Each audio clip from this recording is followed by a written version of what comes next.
พี่น้องเอาอีกแล้วเอาอีกแล้วซุ่มเบิงหมอลำซุ่มบ่มีระยาดซุ่มขี้เหล่าไปดึงนักร้องโอ้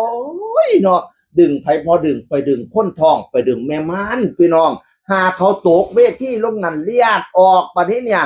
หาเขารู้ลูกแทงลูกอุ้ยซุ่มเจ้าน่ะไปดึงหาสะแตกยังค่อยถามเนี่ยกันเราเข้าปากความยากบ่มีเหตุการณ์ขึ้นกับหมอลำสาว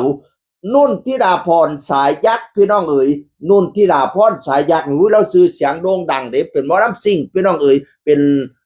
ภรรยาของทองเบศทับถนนลูกไผ่อีพอต้องใส่ทับถนนมือพินชื่อดังระดับประเทศนะส่วนใหญ่เราสิล่ำคู่กันกับอนุชาติดาวฟ้าปิ้นนะพี่น้องเอ๋ยอู้ดาวโด่งดังตะนายเด้ออันนุ่น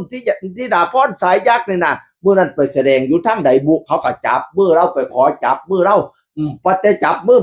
ผู้แรกนะดึงแล้วลกสนิทเนี่ยดึงสนิทเนี่ยอู้จนแล้วศูนย์เนาะแล้วตกใจกับปานนั้นแล้วโยกฟ้ามือขึ้นฟ้ามือบนเห็นฟ้ามือบนเห็นพันว่าตาขึงตาสวดบักใหญ่ดินุ่นธิดาพรกระไดพี่น้องเอ๋ยแล้วกระสุนแล้วเนาะห้าแล้วตกลงอันเสียจังไหนคนทองนะคนทองตกลงอันตรายเดินแยกตกอย่างออกนั่นนะเฮ็ดอีหยังบ่คิดบ่ว่าสิทองบ่ทองดอกเจ้าบ่สมควรไปดึงเขาจับก็จับดีๆสิไปซากหาสแตกอีหยังมันมีดิพี่น้องบางคนจับก็บ่จับซื่อๆเทิงจับเทิงหยิกเทิงหยุมจังสิก็มีล่างบักล่างอีก็ซากลงจังสิก็มีนี่ดังนี่เป็นต้นเลยนะจนแล้วตาขึงตาจวดใส่ผุนตัวแล้วก็ยกมือใส่สนิทแล้วก็เขียนว่าเห็นบ่ฟ้ามือเนี่ยห่วยประสันบ้านนะ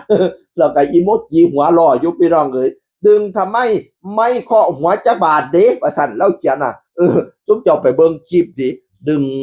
ซากลงจังสิละอุ้ยมันเป็นจังหวะที่บาดเสียวเด้อแม่นสิบ่หัวซักหัวด่วนกระไรดอกแต่ถ้ามันด่วนลงแล้วจุ๊บจะว่ามันสิเป็นจังไหนมันสิเป็นตาเบิงบ่คนท้องตกเวทีนั่นนิสัยบ่ดี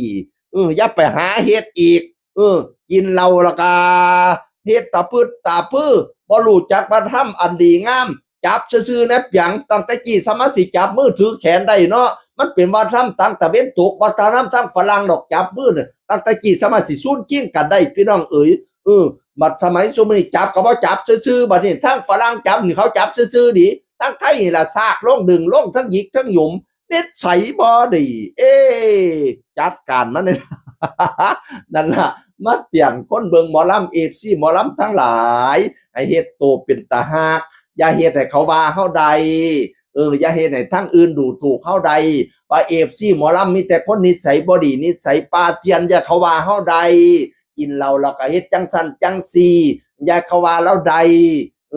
ให้เสิร์ชสู่ศิลปะวัฒนธรรมอีสานเฮาให้เขาได้ย่องนั่นเปียง